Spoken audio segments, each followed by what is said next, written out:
In this video here, we're going to look at this particular equation where it says 180 is equal to 3, in parentheses we have 8x minus 4, and this here shows that we need to do what?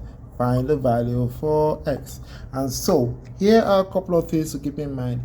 The first is, what are the strategies that are required for you to accomplish this? Obviously, there are two ways of going about this particular problem.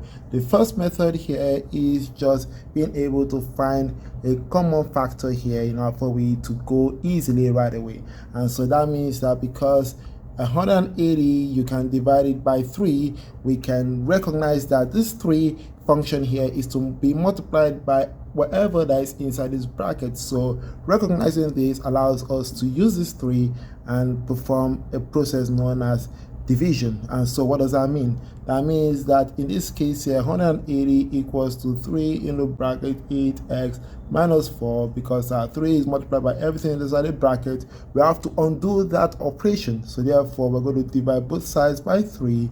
And once we have that established, our next step shows that 3 divided by 3 gives us 1.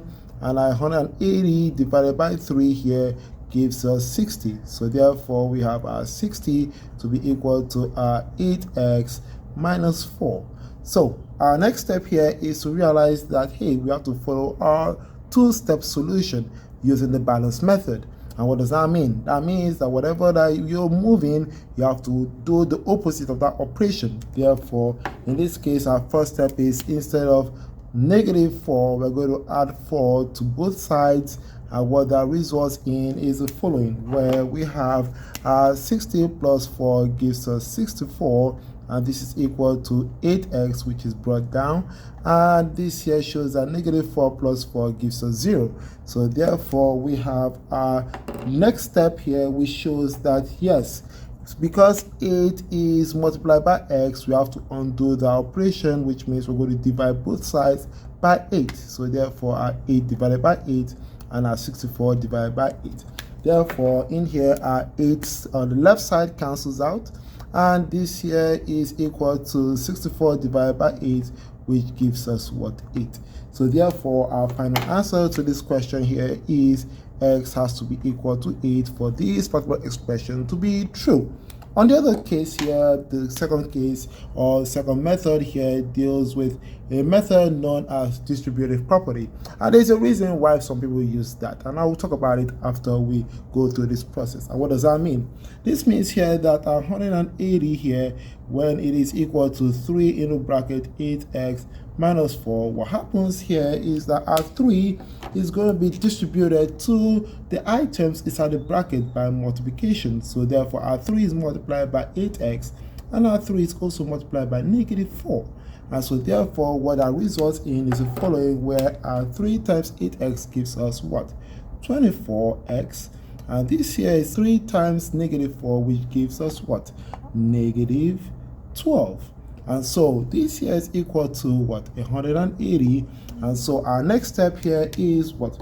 Recognizing that we need to follow our two-step solution, where we have our -12 is going to be performing the opposite of that, which is 12 to both sides. And so what happens now is that we have our 180 plus 12, which gives us 192, and this here is equal to, bring down our 24x, and -12 plus 12 gives us 0.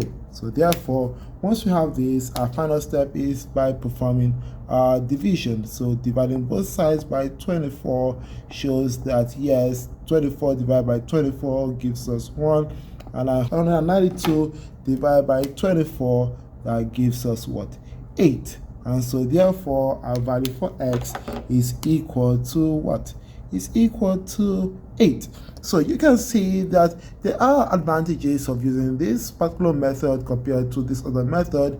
And one of the advantages is that if the factors here work, in this case here, in this particular left side here, we have the answer, and this here can be divided by the factor here. That is awesome.